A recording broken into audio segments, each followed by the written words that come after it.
درس کا آغاز سورۃ البقرہ کے 22ویں رکوع اور دوسرے پارے کے 6 رکوع سے ہوگا۔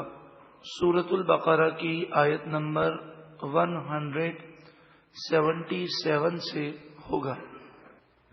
جب قبلہ چینج ہو گیا اور بیت المقدس سے بیت اللہ شریف قبلہ بن گیا تو یہودی اور عیسائی بہت زیادہ اعتراضات کرنے لگے۔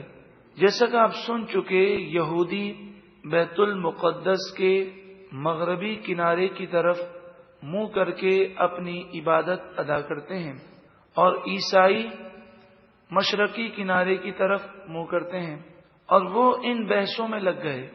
تو یہ آیت کریمہ نازل ہوئی، اس میں بیان کیا گیا کہ قبلے کا تعین تو بات کی بات ہے، اصل بات تو یہ ہے ایمان تمہارا ہے یا نہیں ہے، کہ جب تک عقائد درست نہیں کوئی عبادت قبول ہوتی نہیں ہے۔ تو اس طرف منہ کرنا ہے کہ اس طرف منہ کرنا ہے، تم اسی بحث میں لگے ہوئے ہو۔ جو نیکی کی اصل ہے اس کی طرف تو تم نے توجہ دی نہیں ہے۔ ایمان اور عقائد درست نہ ہو تو نیک اعمال اللہ کی بارگاہ میں قبول نہیں ہوتے، اور یہودیوں اور عیسائیوں کے تو عقائد ہی درست نہیں۔ لَيْسَ الْبِرَّ أَن تُوَلُّوا وُجُوهَكُمْ قِبَلَ الْمَشْرِقِ وَالْمَغْرِبِ، نیکی کی اصل یہ نہیں کہ تم اپنے چہرے مشرق اور مغرب کی طرف کر لو، وَلَكِنَّ الْبِرَّ مَنْ آمَنَ بِاللَّهِ، ہاں لیکن نیکی یہ ہے کہ جو ایمان لائے اللہ پر، وَالْيَوْمِ الْآخِرِ اور آخرت کے دن پر، والملائکہ اور فرشتوں پر ایمان لائے، والکتابی اور تمام کتابوں پر ایمان لائے، والنبیین اور تمام نبیوں پر ایمان رکھے۔ ان میں سے کسی ایک کا انکار بھی کفر ہے اور وہ شخص کافر ہو جائے گا۔ اب یہ یہودی انجیل کو اور قرآن کو نہیں مانتے، عیسیٰ علیہ السلام اور حضور کو نہیں مانتے صلی اللہ علیہ وسلم، اور یہ عیسائی توریت اور قرآن کو نہیں مانتے، حضرت موسیٰ علیہ السلام اور حضور صلی اللہ علیہ وسلم کو نہیں مانتے۔ جب ایمان ہی نہیں تو اب کس طرح منہ کرنا ہے کس طرح منہ نہیں کرنا، اس بحث کا کوئی فائدہ ہی نہیں ہے۔ وَآتَ الْمَالَ عَلَى حُبِّهِ، اور نیکی کی اصل یہ ہے کہ ایمان لانے کے بعد اللہ کی محبت میں مال خرچ کیا جائے، ذوی القربہ رشتہ داروں کو دیا جائے، زکوٰۃ اور صدقہ واجبہ یہ ہر رشتہ دار کو نہیں دے سکتے۔ ماں باپ، بیٹا بیٹی، دادا دادی، نانا نانی، پوتا پوتی، نواسا نواسی کو زکوٰۃ نہیں دی جا سکتی۔ شوہر بیوی کو زکوٰۃ نہیں دے سکتا، بیوی شوہر کو زکوٰۃ نہیں دے سکتی، لیکن اس کے علاوہ جو باقی رشتہ دار ہیں ان کو زکوٰۃ دی جا سکتی ہے اگر وہ مستحق ہوں۔ یہ تو زکوٰۃ کی اور اس صدقے کی بات ہے جو واجب ہے، لیکن جہاں تک انسان اپنے ماں باپ پر جو خرچہ کرتا ہے، جو اپنی اولاد پر جائز اخراجات کرتا ہے، جہاں تک اس کی بات ہے وہ بھی ضائع نہیں جاتا بلکہ اس پر بھی اسے ثواب دیا جاتا ہے۔ ارشاد فرمایا کہ جب دسترخوان پر گھر کے تمام افراد جمع ہو کر کھانا کھاتے ہیں، انسان اپنے بال بچوں کے ساتھ جمع ہو کر، ماں باپ کے ساتھ بیٹھ کر جب کھانا کھاتا ہے اور وہ حلال کا لقمہ ہو اور وہ لوگ اللہ کے فرمانبردار ہوں تو لقمہ پیٹ میں جانے سے پہلے سب کی مغفرت کر دی جاتی ہے۔ والیتامی، اور یتیموں پر مال خرچ کرو، وہ یتیموں کو مال دیتے ہیں۔ والمساکین، غریب مسکینوں کو مال دیتے ہیں۔ وابن السبیل، اور مسافروں کو مال دیتے ہیں۔ والسائلین، اور مانگنے والے مستحق لوگوں کو مال دیتے ہیں۔ جو روڈ پر بھیک مانگنے والے نظر آتے ہیں، ان میں سے جن کا یہ پیشہ ہے اور جو مستحق نہیں ہیں ان کو دینا بھی درست نہیں ہے۔ ہاں جو مانگنے والا مستحق ہو اور ہمارا دل مطمئن ہو کہ واقعی یہ مستحق ہے تو اس کو دینے میں کوئی حرج نہیں ہے۔ جو شخص مستحق نہ ہو پھر بھی وہ سوال کرے، بھیک مانگے، فرمایا وہ جہنم کے انگارے مانگ رہا ہے۔ اب اس کی مرضی ہے کم مانگے یا زیادہ مانگے. وفر رقاب، گردن چھڑانے میں، غلام آزاد کرنے میں مال دے، یہ اصل نیکی ہے. فی زمانہ پوری دنیا میں کہیں غلامی کا رواج نہیں، مگر قیدیوں کو چھڑانا یہ بھی بہت بڑی نیکی ہے، جبکہ وہ قیدی بے گناہ ہوں. آپ اگر جیلوں میں جائیں تو ایسے بے گناہ قیدی ہیں جنہیں بلا وجہ جھوٹے مقدمے بنا کر گرفتار کر لیا گیا. ایسے بھی قیدی ہیں کہ صرف 2000 اور 3000 روپے کی ضمانت نہ ہونے کی وجہ سے 5-5 سال 10-10 سال سے وہ جیل کے اندر ہے.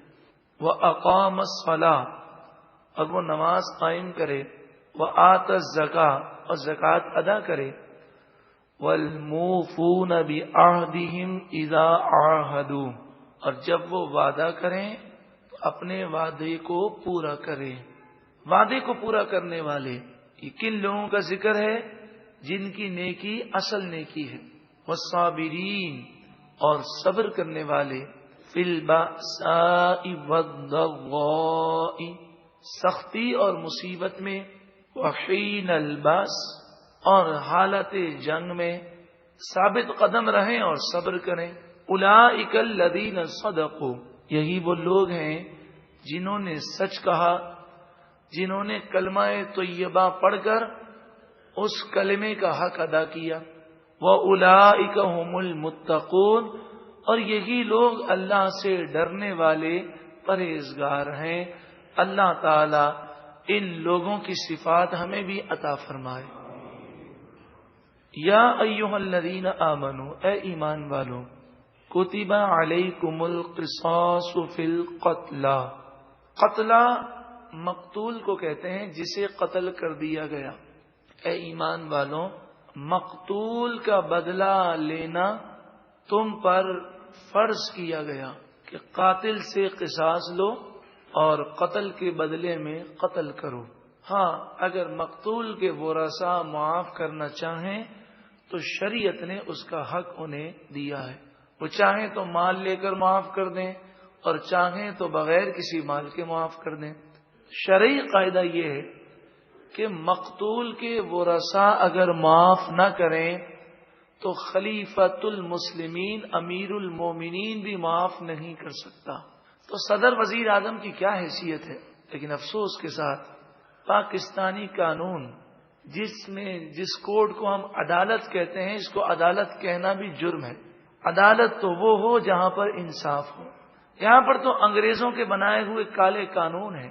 قانون یہ ہے کہ اگر قاتل پکڑا جائے، وہ خود اقرار بھی کر لے، جرم ثابت بھی ہو جائے، اسے سزائے موت دے دی بھی جائے اور اس کے ورثاء، مقتول کے ورثاء معاف نہ بھی کریں، اگر تختہ دار پر اسے لٹکا دیا جائے اور اگر صدر مملکت آرڈر کر دے تو اس کا قتل تو معاف کیا ہوتا ہے، اسے باعزت بری کر دیا جاتا ہے. یعنی پاکستان کا لاء ہے، صدر مملکت سے رحم کی اپیل کی جائے اور اگر صدر معاف کر دے تو سزائے موت معاف ہو جاتی ہے. شرعی قاعدہ یہ ہے کہ مقتول کے ورثاء کے علاوہ کسی اور کو معاف کرنے کا حق نہیں ہے. یہ قانون شریعت کے خلاف ہے. زمانۂ جاہلیت میں یہ ہوتا کہ جب کوئی کسی کو قتل کرتا تو وہ اس قاتل کو نہیں مارتے بلکہ اس قاتل کو بھی مارتے اور پھر ایک خون کے بدلے میں 10 آدمیوں کو قتل کرتے. کبھی کہتے ہمارا بڑا آدمی تھا تو 10 کے بجائے 20 آدمیوں کو ہم ماریں گے. کبھی کہتے یہ تو قبیلے کی عورت ہے جس نے قتل کیا ہے، یہ عورت تو ہماری عزت ہے، ہم اس قاتلہ قتل کرنے والی عورت کو سزا نہیں دیں گے بلکہ اس کے بھائی کو سزا دیں گے. اس طرح وہ جو قاتل ہوتا کبھی اسے معاف کر دیتے، کبھی اس کو بھی قتل کرتے، اس کے ساتھ کئی لوگوں کا یعنی بدلے میں قتل کر دیتے. اور میں الحر بالحر، اگر قتل کرنے والا آزاد ہے تو اسی آزاد کو قتل کیا جائے گا. والعبد بالعبد، اور اگر قتل کرنے والا غلام ہے تو اسی غلام کو قتل کے بدلے میں قتل کیا جائے گا. والانثى بالانثى، اور اگر عورت ہے تو عورت قاتل ہے تو اسی عورت کو قتل کے بدلے میں قتل کیا جائے گا، یہ نہیں کسی اور کو قتل کرے. فمن اوفی له من اخیہ شیء، پس اس کے بھائی کی طرف سے جسے کچھ معاف کر دیا جائے.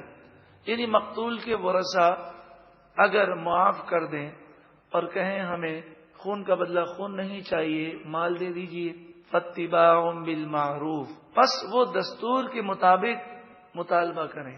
شریعت کا قاعدہ یہ ہے، اگر مقتول کے ورثاء قاتل کو معاف کریں اور اس کے بدلے میں مال کا مطالبہ کریں تو صرف اور صرف وہ مال کا مطالبہ کر سکتے ہیں اور کسی چیز کا مطالبہ نہیں کر سکتے۔ ہمارے یہاں ایسے کئی جرگے ہیں، قبائلی علاقوں میں ایسا ہوتا ہے کہ اگر معاف کرتے ہیں تو کہتے ہیں کہ اتنا مال بھی دینا ہوگا، اتنے سالوں تک وہ اس علاقے میں نہیں آ سکے گا، اور اس کی چھوٹی چھوٹی بچیاں ہیں، اب 5 سال کی بچی ہے، 10 سال کی بچی ہے، تو سزا کے طور پر 70 سال کے بوڑھے سے اس کا نکاح کرنا پڑے گا۔ اس طرح کے یہ کالے قوانین بعض جرگوں نے بنائے ہوئے ہیں، تو شریعت نے کہا فاتباع بالمعروف، اگر مقتول کے ورثاء معاف کرتے ہیں تو اب وہ مطالبہ کریں گے شریعت کے مطابق۔ اور کیا ہے شریعت؟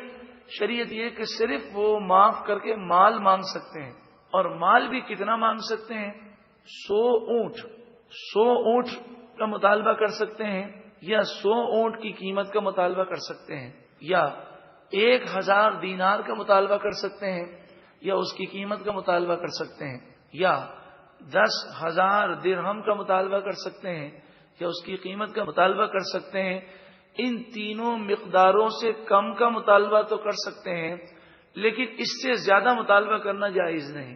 100 اونٹ کی قیمت لے لیں، یا آپ 1000 دینار جو 4.5 کلو سونا ہے اس کی قیمت لے لیں، یا 10,000 درہم چاندی جس کا موجودہ وزن 31.5 کلو چاندی، 31.5 کلو چاندی، یا 4.5 کلو سونا، یا 100 اونٹ، ان تینوں میں سے کسی کا مطالبہ کر سکتے ہیں، اس کی قیمت کا مطالبہ کر سکتے ہیں، اس کا کم کا مطالبہ کر سکتے ہیں، اس سے کم کا تو کر سکتے ہیں، اس کے برابر کر سکتے ہیں، اس سے زیادہ نہیں کر سکتے۔ یہ شریعت میں جائز، اس سے زیادہ نہیں ہے۔ وَأَدَاءٌ إِلَيْهِ بِإِحْسَانٍ، اور جو قاتل ہے وہ صحیح طور پر اس خون بہا کو ادا کرے، یہ نہ ہو کہ یہاں اسے وہ قتل سے معاف کریں اور یہ بھاگ جائے۔ تو اللہ تعالی پکڑ فرمانے والا ہے۔ ذَلِكَ تَخْفِيفٌ مِّن رَبِّكُمْ وَرَحْمَةٌ، یہ تمہارے رب کی طرف سے آسانی ہے اور رحمت ہے۔ موسیٰ علیہ الصلوۃ والسلام کی شریعت میں یہ تھا کہ قاتل کی سزا قتل ہی ہے، مقتول کے ورثاء اس کو معاف نہیں کر سکتے، لیکن ہماری شریعت میں مقتول کے ورثاء کو یہ حق دیا گیا، یہ اللہ کی طرف سے آسانی اور رحمت ہے۔ فَمَنِ اعْتَدَىٰ بَعْدَ ذَلِكَ، پھر جو کوئی اس کے بعد حد سے بڑھ جائے، سرکشی کرے، فَلَهُ عَذَابٌ أَلِيمٌ، پس اس کے لیے دردناک عذاب ہے۔ وَلَكُمْ فِي الْقِصَاصِ حَيَاةٌ يَا أُولِي الْأَلْبَابِ، اور تمہارے لیے خون کا بدلہ لینے میں اے عقل مندو زندگی ہے۔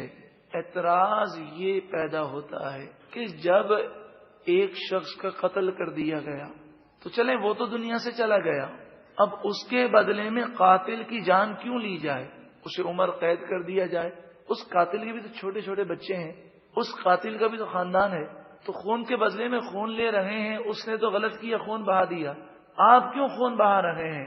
تو قرآن نے فرمایا اے عقل مندو، یہ خون کا بدلہ لینے میں سب کی زندگی ہے، آئندہ کسی کی جرت نہیں ہوگی کہ کسی کو بے گناہ قتل کرے۔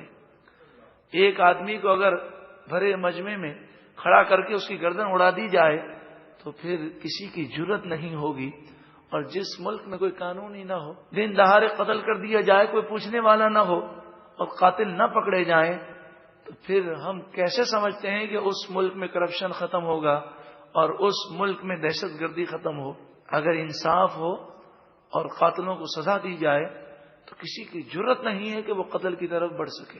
آج مغربی میڈیا، یورپ کے بعض جو اپنے آپ کو پڑھے لکھے کہتے ہیں، وہ پوری دنیا میں سزائے موت ختم کرنے کی کوششیں کر رہے ہیں۔ وہ مقتول سے زیادہ ہمدردی نہیں رکھتے، وہ قاتل سے زیادہ ہمدردی رکھتے ہیں۔ ان کی آواز، ان کی NGOs اور یہ جتنی بھی غیر سرکاری تنظیمیں ہیں، یہ سب اسی میں لگی ہوئی ہیں کہ تمام دنیا سے سزائے موت ختم کر دی جائے۔ لیکن اسلام نے سزائے موت رکھی، اور کیسے رکھی؟ بھرے مجمع میں جمعے کی نماز کے بعد میدان میں اسے کھڑا کیا جائے اونچا کھڑا کیا جائے، سب لوگ عبرت کے لیے جمع ہوں اور تلوار سے اس کی گردن اڑا دی جائے. لیکن یہ مت سمجھیے گا کہ یہ قانون نافذ ہو تو سب کی گردنیں اڑ جائیں گی. گردن اڑانے کے لیے شریعت نے جو دلائل مانگے ہیں اور جو گواہوں کی جانچ پڑتال ہے وہ اتنی سخت ہے کہ کسی کو جھوٹی گواہی دینے کی جرت ہی نہیں ہو سکتی. ایسا نظام ہے اسلام کا. لعلکم تتقون، خون کا بدلہ لینے میں اے عقل مندوں تم سب کی زندگی ہے. لعلکم تتقون، تاکہ تم قتل کرنے سے بچو. اب دوسرا حکم بیان کیا جا رہا ہے. یہ ابتدائی حکم ہے جو اگلی آیت میں آ رہا ہے. پہلے اس حکم کو سمجھیے. کسی کا انتقال ہونے لگے اور اس کے پاس مال ہو تو اس آیت میں یہ فرض کیا گیا کہ وہ اپنے مال کے متعلق وصیت ضرور کرے اور یہ کہے کہ میرا اتنا مال میرے والدین کو دیا جائے، اتنا مال میری اولاد کو دیا جائے. پہلے یہ وصیت کرنا فرض تھا، لیکن پھر چوتھے پارے کے 13ویں رکوع میں جب وراثت کے مسائل بیان ہو گئے اور یہ بتا دیا گیا کہ والدین کا اتنا حصہ ہے، اولاد کا اتنا حصہ ہے، بیوی کا اتنا حصہ ہے، شوہر ہے تو شوہر کا اتنا حصہ ہے، بھائی بہن ہیں تو ان کا کس صورت میں حصہ ہے اور کس صورت میں حصہ نہیں ہے، سب کے جب حصے بتا دیے گئے تو اب کوئی وصیت کرے یا نہ کرے، ہر صورت میں وہ اگر انتقال کر جائے گا تو جو شریعت کے قوانین ہیں اس کے مطابق جائیداد تقسیم کر دی جائے گی. اب وصیت کا کرنا فرض نہیں ہے. ایک تو یہ فرق یاد رکھیں. دوسری بات یہ یاد رکھیں کہ پہلے یہ تھا کہ وصیت کرے تو اپنی مرضی سے جس کو جو حصہ دینا چاہے دے سکتا ہے، لیکن اب شریعت نے حصے مقرر کر دیے. اب اگر وصیت کرے گا تو وہ انہی حصوں کی کرے گا. مثلا شوہر ہے، مرد ہے اور اس کی اولاد بھی ہے اور اسے یہ لگتا ہے کہ میں اس مرض میں، اس بیماری میں بچوں گا نہیں، تو اس نے یہ وصیت کی کہ میرے مرنے کے بعد میری بیوہ کو میری جائیداد میں سے 8واں حصہ دے دیجیے گا. تو شریعت میں بھی بیوہ کا کتنا ہے؟ 8واں حصہ ہے، یعنی 12.5% بیوہ کو دیا جاتا ہے جبکہ اولاد موجود ہو. لیکن اگر اس نے یہ وصیت کی کہ میں جب مر جاؤں تو میرے مرنے کے بعد میری بیوہ کو 15% حصہ دے دیجیے گا، تو ہم اس کی وصیت پر کتنا عمل کریں گے؟ جو شریعت کا قاعدہ ہے 12.5، اس سے زیادہ بیوہ کو نہیں دے سکتے. لا وصیت للوارث، نبی کریم صلی اللہ علیہ وآلہ وسلم نے فرمایا وارث کے لیے وصیت قابل قبول نہیں ہے. تو جو حصہ اللہ نے مقرر کیا اس سے کم یا زیادہ مرنے والا وصیت کے ذریعے نہیں کر سکتا. ہاں، شریعت کی روح سے جسے حصہ نہیں ملنا، اگر مرنے والا اس کے لیے وصیت کر دے کہ بھئی میرے فلاں رشتے کے ایک ماموں ہیں انہیں اتنا حصہ دے دینا، یہ میرا فلاں دوست ہے اسے اتنا حصہ دے دینا، تو فرمایا اس کی وصیت 33% تہائی مال تک جاری ہوگی. 3 کروڑ روپے ہیں اور اس نے کہا کہ مسجد میں 1 کروڑ روپے دے دینا، تو 3 کروڑ کا تہائی کیا ہوا؟ 1 کروڑ. تو اس کے مرنے پر مسجد میں 1 کروڑ دے دیں گے، وہ 2 کروڑ ورثہ میں تقسیم ہوگا. لیکن اگر اس نے کہا کہ میں جب مر جاؤں تو 3 کروڑ میں سے 1.5 کروڑ تم مسجد میں دے دینا، تو صرف 1 کروڑ دیں گے اور اس نے جو 1.5 کروڑ کی وصیت کی ہے، آدھا کروڑ اس نے زائد وصیت کی ہے جو شرعی طور پر جائز نہیں. تو وصیت کے لیے 2 شرطیں یاد رکھیں. ایک تو ورثہ کے لیے وصیت قابل قبول نہیں ہے.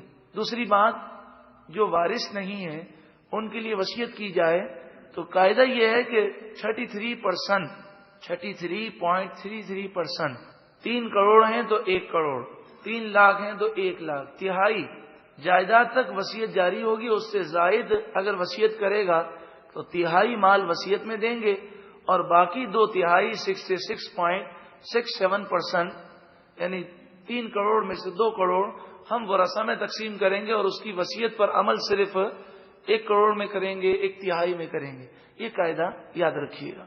اب آیت کریمہ کو سماعت کیجیے. کتب علیکم، تم پر فرض کیا گیا، اذا جب حضر احدکم الموت، تم میں سے کسی کو موت آنے لگے، ان ترک خیرا، اور اس نے مال بھی چھوڑا ہو، الوصیت، اس پر وصیت کرنا فرض قرار دیا گیا، للوالدین، والدین کے لیے، والاقربین، اور رشتہ داروں کے لیے، بالمعروف، بھلائی کے ساتھ، دستور کے مطابق، حقا علی المتقین، یہ واجب ہے، یہ ضروری ہے پرہیزگاروں پر.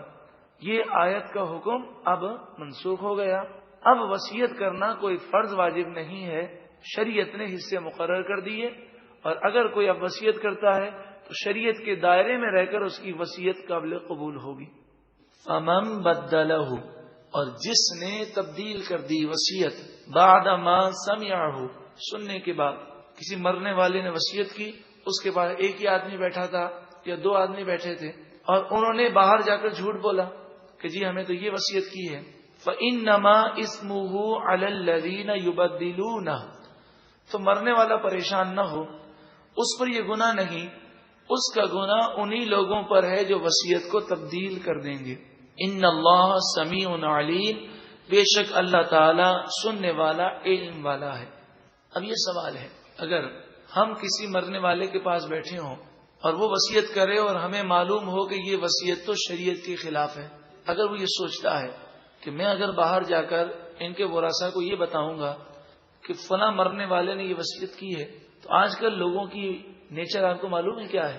لوگوں کی نیچر یہ ہے کہ ان کے سامنے قرآن اور حدیث رکھا جائے اور کہا جائے فلاں کو اتنا مال ملے گا، تو وہ قرآن و حدیث کو ماننے کے لیے تیار نہیں ہوتے، اور کسی کا وصیت نامہ دکھا دیں کہ جی وصیت اس نے کی ہے تو سارے خاموش ہو جاتے ہیں، وصیت کو مان لیتے ہیں، جی مرنے والے نے وصیت کی ہے، تو اب اسے یہ محسوس ہو کہ مرنے والے نے غلط وصیت کی ہے، اور میں بتاؤں گا تو قرآن و حدیث کے قوانین کے مقابلے میں مرنے والے کی وصیت کو فوقیت دیں گے، تو قرآن نے اس کا حل بیان کیا، فمن خاف من موص جنفا او اثما، جو یہ خوف کرے کہ وصیت کرنے والے نے ظلم کی وصیت کی ہے یا گناہ کی وصیت کی ہے، فاصلح بینہم، تو وہ لوگوں کے درمیان صلح کروا دے، یعنی وصیت کو چینج کر کے شریعت کے مطابق کر دے، اور یہ نہ کہے مجھے یہ کہا ہے، بلکہ یہ کہے کہ انہوں نے یہ کہا ہے کہ میرا جو مال ہے وہ شریعت کے مطابق تقسیم کیا جائے، فلا اثم علیہ، تو اس پر کوئی گناہ نہیں، وصیت چینج کی ہے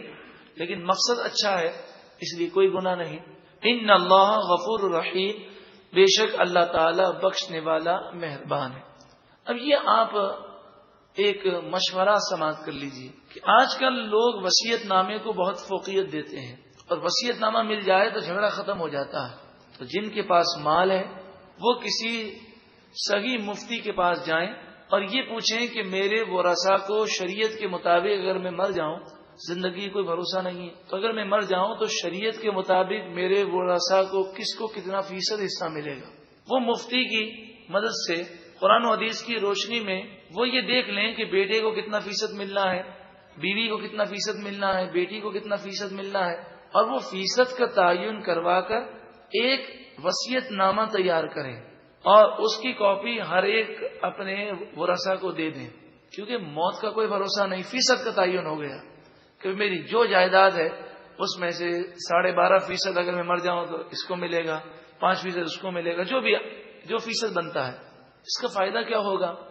اس کا فائدہ یہ ہے کہ اگر موت واقع ہو گئی اور کسی کی زندگی کوئی بھروسہ نہیں، بزرگان دین کا معمول تو یہ تھا کہ روزانہ جب بھی سوتے تو اپنے تکیے کے نیچے وصیت نامہ رکھ کر سوتے، ہو سکتا ہے زندگی کی آخری رات ہو، تو وصیت نامہ جو تحریر کیا گیا شریعت کے مطابق ہے، لیکن لکھنے کا یہ فائدہ ہے کہ انتقال کے بعد بیٹوں میں اور بیٹیوں میں جھگڑا نہیں ہوگا۔ یہ دنیا کی ذلیل دولت آپس میں نفرتیں پیدا کر دیتی ہے۔ جب باپ نے وصیت ہی کر دی ہے، فیصد کا تعین کر دیا ہے، اور اگر پھر بھی وہ تقسیم نہیں کریں گے تو لوگ لان تان کریں گے، لوگ انہیں برا کہیں گے، اور وہ سب کو وصیت نامہ اپنے سگنیچر کے ساتھ زندگی میں سب کو بلا کر دے چکا ہے، اور یہ بھی لکھ دے اس کے اندر وصیت نامے میں، اس کے ساتھ مفتی کا فتویٰ بھی منسلک کر دے۔ یہ صرف اس لیے ہے کہ آج کل لوگ شریعت کو فوقیت نہیں دیتے، وصیت نامے کو فوقیت دیتے ہیں، ورنہ آپ جانتے ہی ہیں کہ جو وصیت ہوگی وہ وصیت شریعت کے عین مطابق ہوگی۔ ہاں، ایک مشورہ میں آپ کو یہ ضرور دوں گا کہ ہمارے مرنے کے بعد ہمیں اپنے ورثاء سے یہ امید بہت کم ہوتی ہے کہ وہ ہمارے مرنے کے بعد ہمارا مال مسجد میں دیں گے، مدرسے میں دیں گے، اللہ کی راہ میں دیں گے، کیونکہ مال کی لالچ ہر ایک کو ہوتی ہے۔ جب شریعت نے یہ حق دیا ہے کہ تہائی مال تک وصیت کرنے کی اجازت ہے، تو آدمی 2/3 میں تقسیم کر دے ورثاء کے لیے اور 1/3 اللہ کی راہ کے لیے وہ وصیت نامے میں لکھ دے۔ کہ مرنے کے بعد وہ 1/3 اللہ کی راہ میں دیا جائے، ہو سکتا ہے یہی اس کی نجات کا ذریعہ بن جائے۔ مثلا اگر اس کے پاس 3 کروڑ روپے ہیں تو وہ یہ وصیت کر دے کہ 2 کروڑ میں سے ورثاء میں تقسیم اس طرح ہوگا اور 1 کروڑ میرے اللہ کے دین کے فروغ کے لیے اور دین کی ترویج و اشاعت کے لیے، مسجد بنانے کے لیے، نیک کاموں میں 1 کروڑ خرچ کر دیا جائے۔ اللہ تبارک و تعالی ہمیں ان باتوں کی سمجھ عطا فرمائے، اور یہ یاد رکھیں زندگی میں جتنا ہو سکے اللہ کی راہ میں دیں۔ حدیث پاک میں آتا ہے کہ تمہارا مال وہی ہے جو تم نے خرچ کر لیا، جو پہن لیا اور جو اللہ کی راہ میں دے دیا، ورنہ تو آنکھ بند ہو جائے گی تو یہ مال ہمارا نہیں رہے گا، ورثہ کا ہو جائے گا۔